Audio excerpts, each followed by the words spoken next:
Hello everyone, and thank you for watching my channel. If you like what I'm doing here, please consider subscribing, liking, and commenting. It would really help the channel out quite a bit. Thank you very much. The CBS Radio Mystery Theater presents...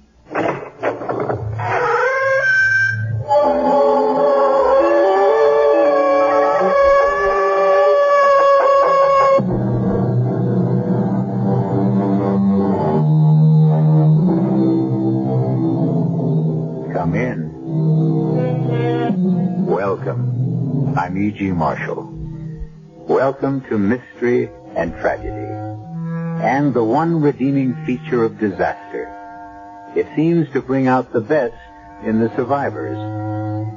It all began, or did it end, with the reunion of an old lady and the last of her relatives, a granddaughter she hadn't seen since childhood.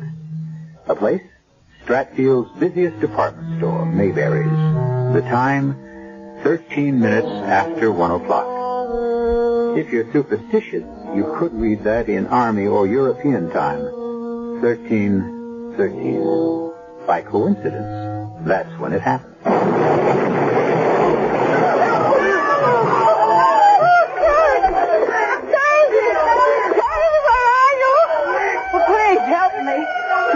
They're burning. I can't see. Please help me. I'm trembling. Take it easy. I got this. That's you, Charity. No. Yes. I don't know. Oh, come on. Oh, please, let's get out of here before the rest of the ceiling comes down. Charity, please, I'm so glad you're all right. You are, aren't you? Oh, I don't know. I got a pretty good whack on the head, but I guess I'll make it here. Please, let me help you. I'm afraid I can't move. Something has happened to my back. Oh, it's so terrible to find you and lose you again, Sharon. Don't call me that. Why not? Because you can't see me. You can't tell who I am. But you know who you are, don't you? That's the whole trouble. Ever since I got hit, I don't know who or what I am.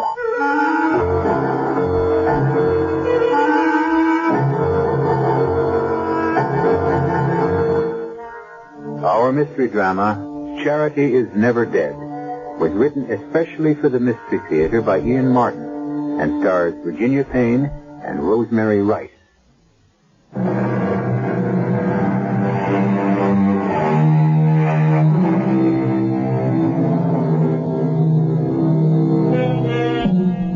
Within half an hour after the accident at the department store, Stratford Community Hospital is a temporary shambles. The constant arrival of ambulances, the whoop-whoop of police sirens, the hysteria of the less badly hurt, the moan of the burned, the hustle and bustle of doctors and nurses competently handling the emergency are a background to a quick meeting between Dr. Mark Banning, Chief of Staff, and the hospital chaplain, Dan Walters. Any injured, Doctor? Enough. Too many killed. Till phone service is restored, we won't know how many. Excuse me, Dan. Nurse?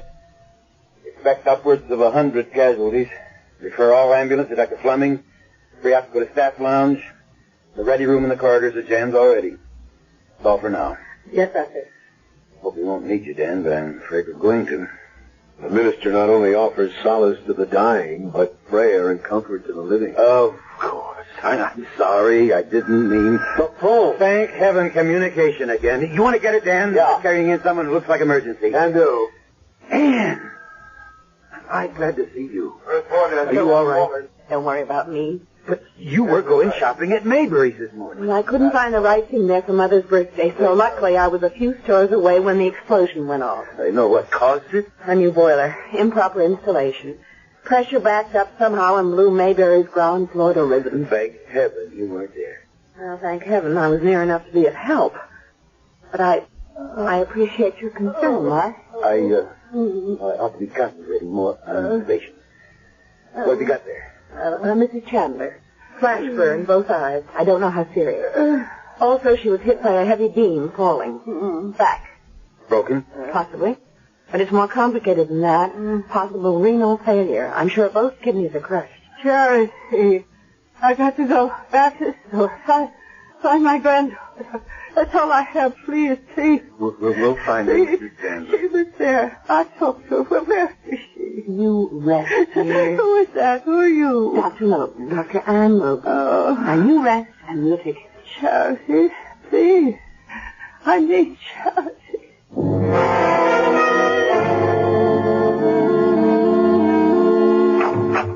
You don't need me in here any longer, Mark. I'm going to run a check on conditions in general. Oh? Can I help you? I don't know. Who were you looking for? I don't really know. Somebody? Anybody?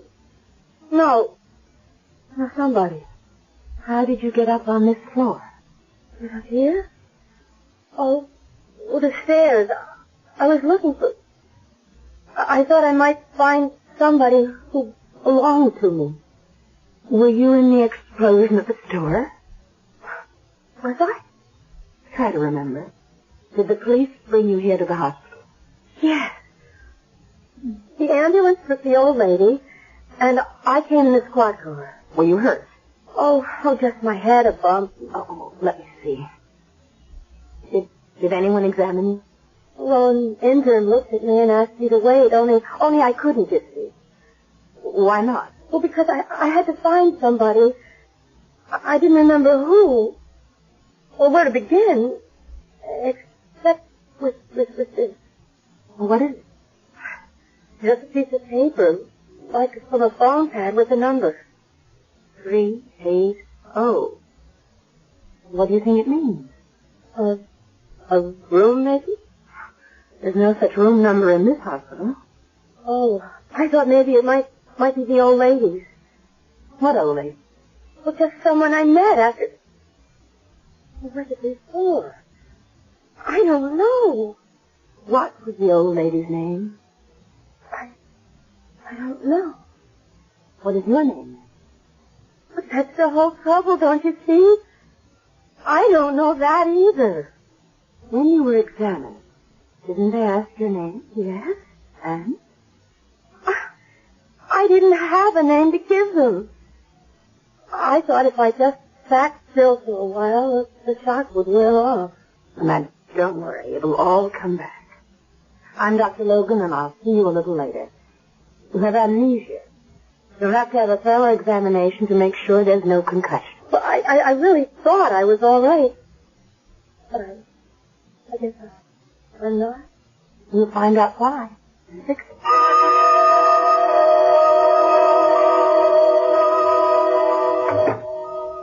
How is your patient, Mark? Not too good. How's the situation outside? Not so bad. Everything under control, more or less. One of the rough days, though, for all of us. And for Mrs. Chandler here. It's an unlucky room. She's lost a patient in the other bed. Are you going to lose Miss Chandler? Oh, we're waiting on the BUN, some other tests. I don't think she's operable. Have her under heavy sedation now. How she can last more than a few days. Sweet old girl. Pity. How's your life? Tolerable. Until I can get you to think at least the same of me. A pity?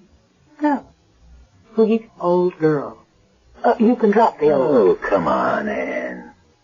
Now, you know my philosophy. Doctors don't mess around with lady doctors. We're exposed to enough communicable diseases as it is. It isn't my degree you're afraid of, Doctor. It's my sex. Once bitten... She's also now successfully divorced and remarried. This is hardly the time for personal problems. I'd better check on how the rest of it's going. Well, you can start with a patient I have outside. An amnesia case I found wandering around the hall. Retro or interrograde? Retro. No memory of anything before the accident. Any physical injuries? Well, I haven't had a real chance to examine her. Supposedly, she was checked when she was brought in. And all the commotion, can't be sure. Bring her in here. Let's examine her here. I'll be able to manage once I pull this curtain. All the examination and treatment rooms are jammed anyway. I'll go get her. Charity. Mrs. Chandler, try to rest. I want my granddaughter. I know you do, and we're trying to find her for you. Oh, you must. Finally, after all these years. I don't know. Only to have this happen. I must find her, Charity. The patient in the room. On the other side of the curtain? Who is it? An older woman. She was badly hurt in the explosion. But I heard her say, Charity, didn't she? Yes. Maybe it's me. Maybe I'm Charity. Why would you think that? Oh, this is Dr. Banning, our chief of staff. Oh, how do you do, Doctor? Because after the explosion, I helped an old lady, and she thought I was her granddaughter. She called me Charity. Are you? I don't know. This is the girl with the amnesia I told you about, Dr. Banning. Well, is your grandmother's name Chandler by any chance? Does that ring a bell? No. Would you recognize Mrs. Chandler if you saw her? I don't think so. Oh, I mean the old lady you helped after the accident. Oh, yes, I would know her. I think I would. Now, let's try. Quietly. She's deeply sedated now, and I don't want to wake her. Can you walk all right? Oh, sure. All right, you can pull back the curtain, Dr. Logan. Of course, Doctor. Well? Yes. Yes, that's the old lady I helped in the store. Well, is she your grandmother? Do you remember her? I can't remember anything before that bomb went off. How do you expect me to remember her? Now cross your left leg over your right, please. Oh. There's nothing the matter with that reflex. Look up, please. Like that? Just have to find out what's causing it and cure the cause. But nothing caused it. Nothing really happened. Look to the right. How about the bump on your head? Oh, I've had worse. But how do you know nothing happened? The left, please. What do you mean? If you don't remember. But I do. Right back to the explosion. Look down, please. And after that? Oh, just that it was awful. Something knocked me down. That's when you got the bump. I guess. What were you doing in Maybury store? I don't remember. You remember what happened to your pocketbook? I must have lost it. In the store? I suppose. I mean, I'm not even sure I had one to begin with. No, Dr. Logan. I see no signs of neurological damage either. But I want a skull series, so we'll keep her. Miss Chandler? No, she's still under. I just arranged to have our mystery guest admitted. You're going to keep me here in the hospital? Well, until you remember. Or we find out who you are. You stay right in this room. I'll send a nurse in to help you. With an old lady who's dying? You're lucky the bed's available. And when you get into it, stay put, young lady.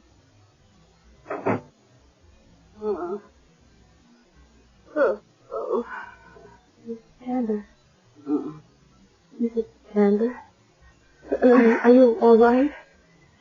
Charity, I want Charity. I'll get a doctor. No.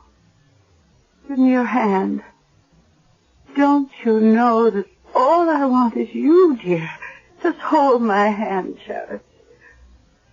That's all I need or ask. Sure, if you want me to. I had the most awful dream, Charity. I thought I'd lost you again. But now it's all right. Oh, why is it so dark? Where are we? In the hospital. What are we doing in... Oh, of course. That awful explosion. Are you all right, Charity? Me, I'm fine. But your eyes are all bandaged. You can't see me. Maybe I'm not Charity, and you're making a mistake. Oh, don't be silly, my dear child. Don't you think I know my own granddaughter?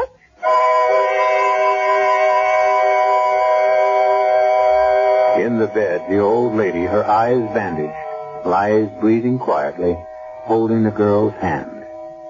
Debbie's face, watching her, is a kaleidoscope of emotions. hard to read. Hope, fear, disbelief, or just simple prayer for a way out of a maze of bewilderment.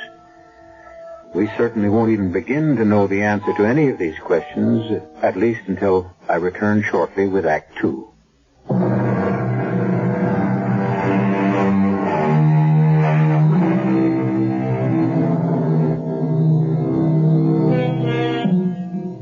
By the end of the afternoon, the chaos that once was the main floor of Maybury's store has been partially restored. The police and fire departments have made their reports, and an army of workmen are busy boarding up windows and beginning repairs. The emergency is over, except for what human misery it has left in its trail. Reverend Dan Walters has made a personal trip to the store, to the police, and to fire headquarters to collate all the information and bring it to Dr. Mark Banning. 151 casualties also. Everyone accounted for? With 2 exceptions. There's no trace of Mrs. Chandler's granddaughter, and no idea or clue who the girl with amnesia is. Unless she is Charity. That's right. How old was the granddaughter? According to neighbors the police contacted, somewhere in her middle 20s. Any pictures? Quite a few, all taken over 10 years ago. Mrs. Chandler hadn't seen her granddaughter since she was in her early teens. The mother married a pretty rough guy named Whitman. I don't know what went on, but the kid spent quite a bit of time in a wayward girls' school. When she got out, the father had taken off. And I get it, the mother was pretty sick, maybe on drugs. Charity took care of her. Well, what did Miss Amnesia look like in the snaps you saw? See for yourself. Pretty, fair complexion, light hair. And in these 2 color prints, her eyes look brown. Dan, why do you question her identity? I mean, do you think it's just some wild coincidence? I'm not much of a believer in coincidences, Mark. I'd rather go with you and accept Charity at face value. The Lord makes a lot of plans. And one way or another, he just may have blueprinted this one. I just don't understand you, Anne. Meaning she's faking? I don't know. But why no matter what the occasion, meeting her grandmother after all these years, no recognition. Most of all, I guess I don't think the girl herself believes she's Charity. Well, Dan thinks after talking to her earlier, she's ready to accept that fact.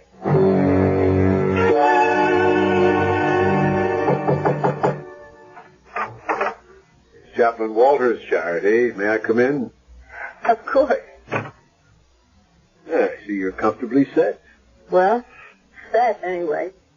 Dr. Banning has told me how kind you've been to your grandmother. Don't say that. Why not? Aren't you her granddaughter? I don't know. She says I am. I wish I could be sure. Right now, I'm just sorry for her. How do you feel? Miserable. And afraid. Why can't I remember who I am, Chaplain? Perhaps you don't want to remember. Have they located her granddaughter yet? No. Everyone apparently accounted for. No sign of her. Do you think if it isn't me, that it might have been someone who died in the explosion? That's about the way it stacks up. We should know by morning. Now I'll say good night. I hope you are Charity. You could make her last days very happy if you bring her truth and love. Good night.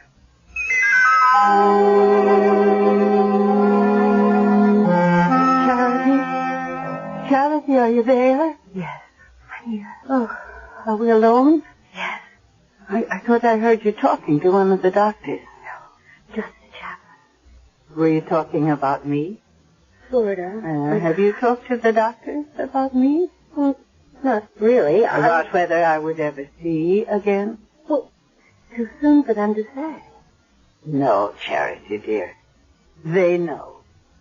Just as I know. I won't ever see again. How can you be sure? Because I won't live long enough. They know that, too. But I'm not afraid of death. Not anymore, Charity, with you beside me, safe and sound. Well, here I am. Promise you'll stay with me. It won't be for too long. And I promise, in return, you'll never be sorry.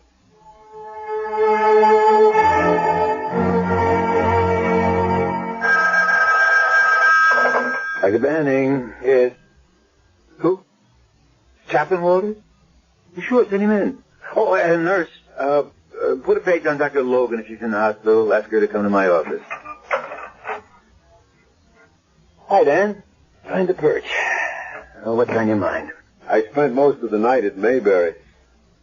I didn't find anything at the fire sale that did anything for me, but I turned up some evidence like this. Pocketbook with a wallet inside it. And inside the wallet, this picture.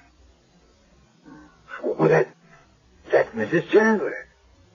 So this must belong to her granddaughter. There's additional evidence. You remember her granddaughter came in by bus yesterday at 1.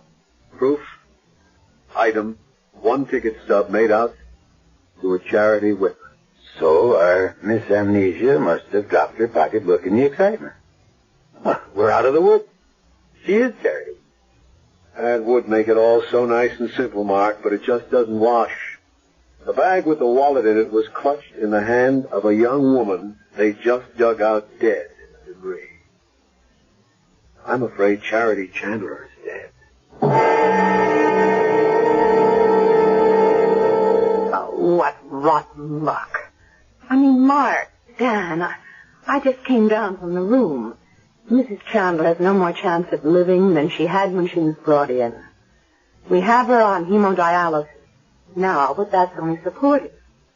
But in spite of it all, she's so happy to be reunited with her granddaughter that it means so much to her. What about the girl? She calls her grandma now. Are you sure that there isn't some possibility? I doubt it, Dr. Logan. The girl and the purse were one. So we still don't know who our amnesia victim is. And worse than that, we have to break the news to Mrs. Chandler that her granddaughter is dead. Well, what choice do we have? It'll kill that old woman. She is in no condition to stand a shock like that. She's entitled to die with a little dignity and happiness. Must she be told? There's more than one person involved in this. Our amnesiac has the right to know who she is not before she can remember who she is. She has to be told that she is not Charity. But she doesn't necessarily have to tell Mrs. Chandler that. Well, how could we ask the girl to keep that secret? I mean, under the circumstances. Oh, it isn't reasonable. You're right. Unless what? Unless we talk to her. We might be able to persuade her to keep up the pretense long enough to... To what? To allow a very sweet old lady to die in peace. Well?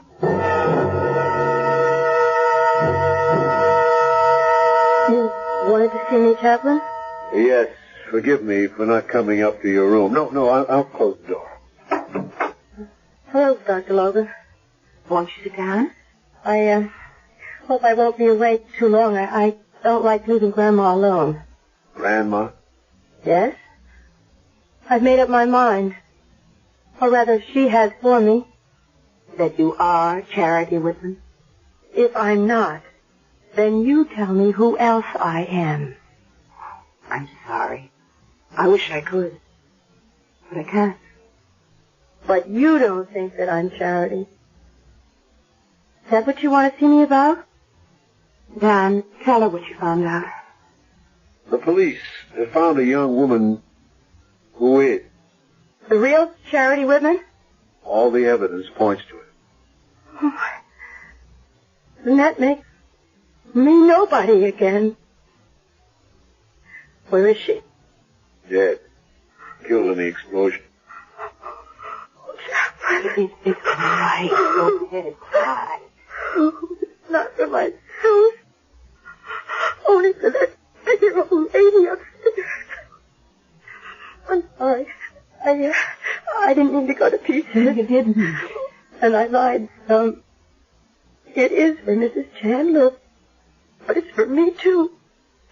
You see, I actually was beginning to think I really was Charity. Oh, that's because you wanted so much to be somebody again. It's so awful to have no roots and no memories, to live in a vacuum.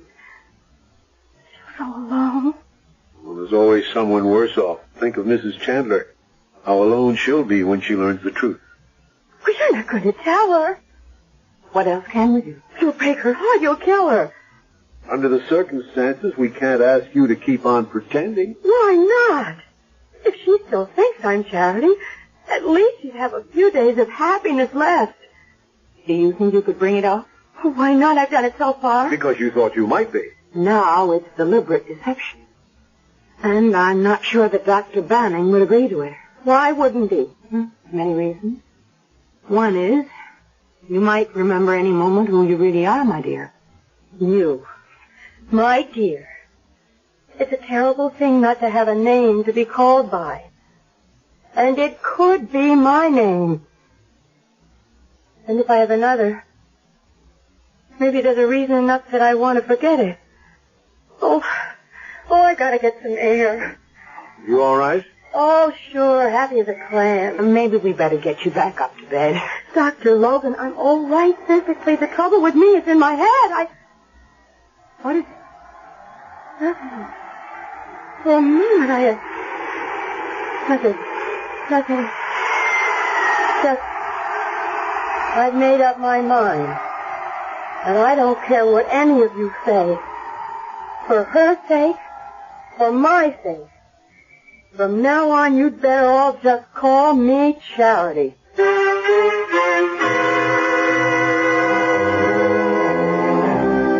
And again, we are left tantalizingly on the horns of a dilemma. Was there something about that plane that jogged a girl's memory? Is her decision to become Charity Whitman an altruistic one? Or has she some deeper motives than kindness and compassion? Who is this girl who doesn't know herself? Or does she, and only wants to hide her real identity? I'll be back shortly with Act 3.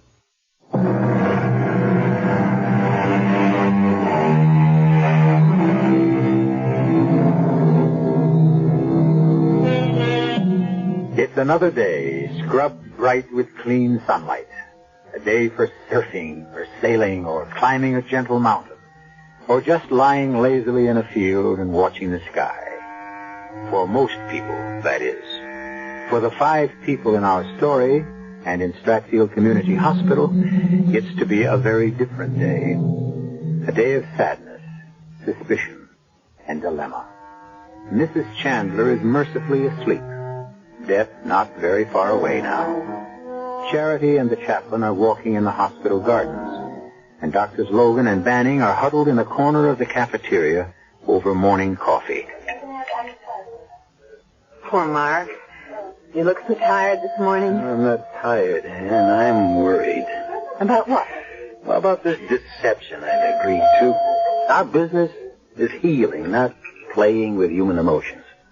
You make it sound as though I've been party to something cruel. Well, no, I'm not questioning your motives.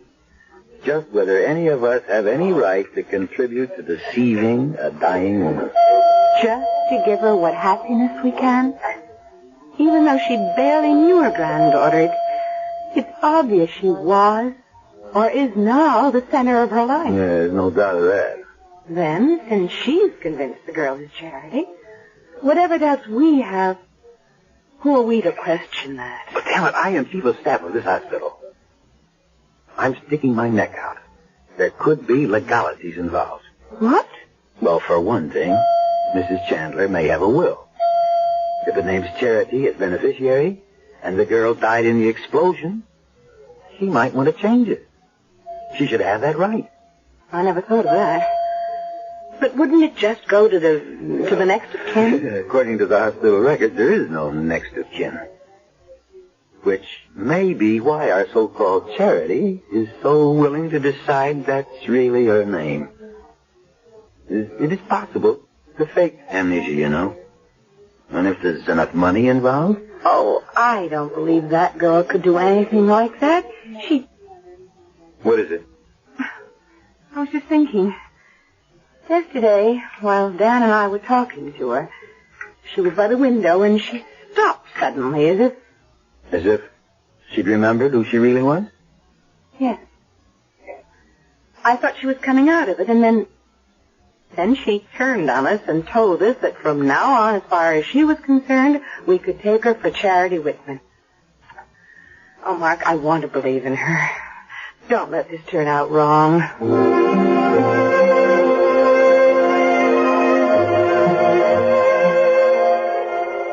Good morning, Charity. Oh, hello, Dr. Logan. Isn't it lovely out here? I hate to leave the sun, but I should get back in case Grandma's awake. Oh, she can wait a moment. It's your grandmother I want to talk about. Well, she hasn't... Oh, no, I checked on her before I came out. She's resting very peacefully. She has nothing to worry about for the moment. But I do. You? Who are you? And this time I want an honest answer. And this time I'll give you the only answer I can give you from now on. I am Charity What are you listening to? Play. You did that before. Does it remind you of something? Yes. But I can't quite... Remember that crumpled piece of paper you had with the number 380? Could that have been a flight number? Yes. Perhaps. Flight 380? Was it a flight you were on? No. One you were going to take? Yes. Maybe. Oh, I don't know. Were you going with someone? Yes, I think maybe I was, but Who? Who? Who were you going with? Oh, isn't this awful? I don't remember. Oh, they were so close. Now I'm so tired. That's enough for now. Just one more question. All right. What's your name? Debbie Scott. Oh, my God, what did I say? I think you just told me who you really are.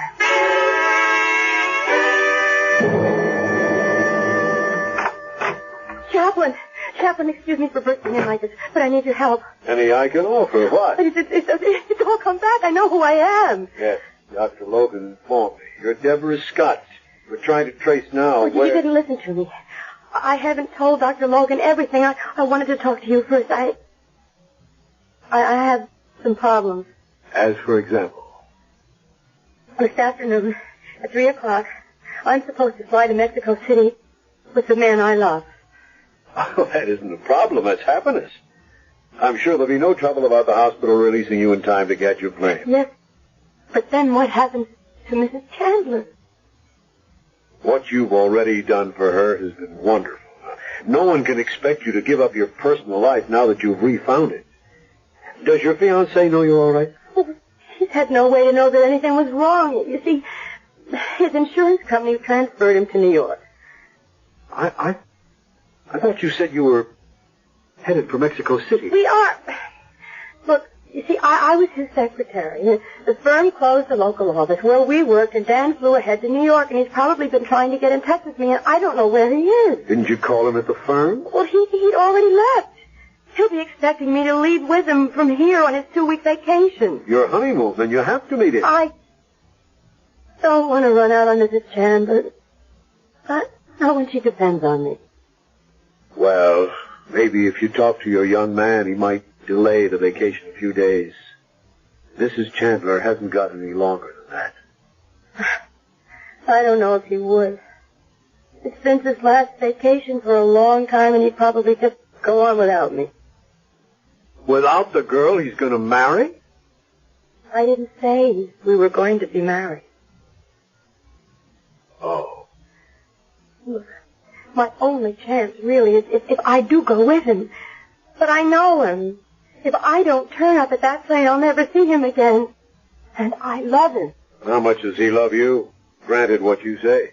Look, there's been very little love in my life, Chaplain.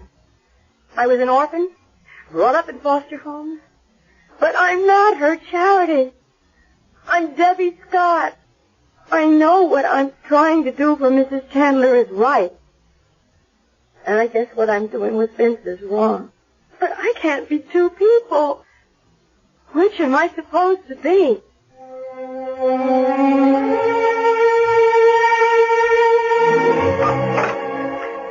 That you, Charity? Yes, Grandma. Where have you been? Oh, well, they were just giving me a checkup. They're going to send you home. Yes, they need the bed. I'm all right now. Oh, that's wonderful, dear. I'm so happy for you. No more clouds or doubt, No. You know who you are again. Oh.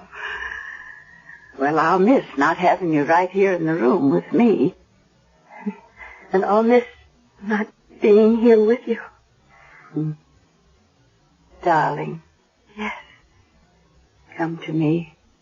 Closer, just for a moment, please. I'm here. Just do one thing for me. Anything you want. Just give me a long hug and say, Grandma. Grandma. That's all. Just Grandma. That's all I really wanted to hear. Grandma. Oh, my dear little girl that I know so little about. All the years of not knowing you, and such a little time to catch up. Funny, isn't it? 2 days together in a hospital, and in one way I know everything about you, and in another nothing at all. Now tell me about yourself. Oh, there's nothing really to tell. Oh, of course there is. Every young girl has so much to tell. Her hopes, her dreams, what she asks of life. And you remember, I'll be watching you from somewhere. And just maybe I can repay you and make it all come true. Oh, how I wish you could. Well, then you tell me and I'll try. Let's begin with what every girl wants in her life. A man. Isn't there one in yours?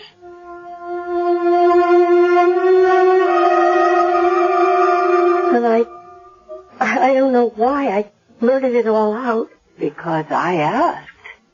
It was important. But he doesn't love you enough to ask you to be his wife? Oh, he does. He asked me to be... Well, when was that? Oh, a long time ago. I don't think that it was... I think it's still going on. Why don't you give him another chance? Grandma. It's been good to hear you call me that. Now, I want the chaplain. But first, say goodbye. No, I can't. Of course you can. I only wish that I could ever thank you enough. For what? Everything, my dear. God took my eyes away, but he gave me you instead. I'll never forget you. Goodbye. Whoever you are, or will come to be. Now get me the chaplain.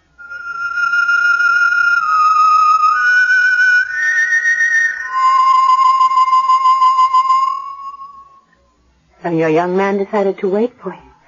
Yes. Does that mean? Yes. We'll be married in Mexico.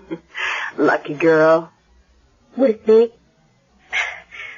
Do you mind if I wish you the same luck? Me? Why should I try to fool another woman? I'm afraid I won't be so lucky. Mark? She's gone.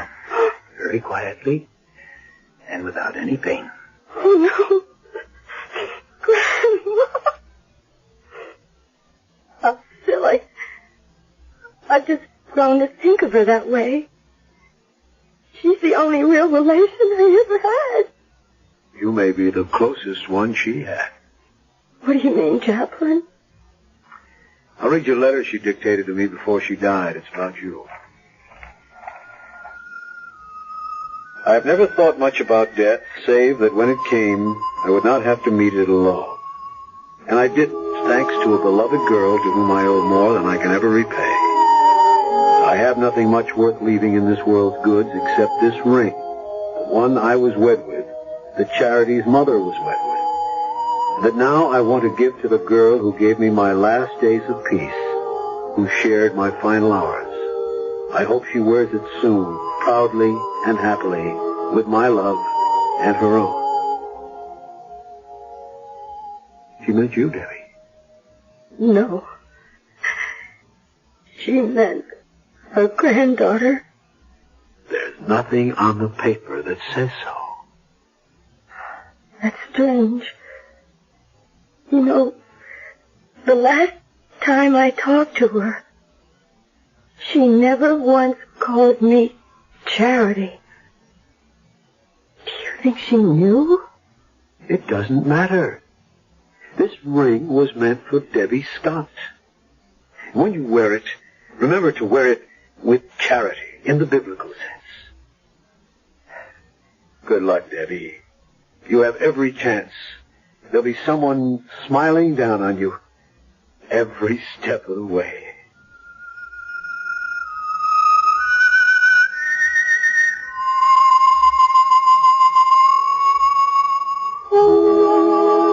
Did Mrs. Chandler know that Debbie Scott was not her granddaughter? Did she prefer to play out a last sweet charade to make death come softer? We'll never know. But that chance, perhaps foolish and old-fashioned name given to a girl long ago proved in the end to live up to its old-fashioned meaning. I'll be back shortly.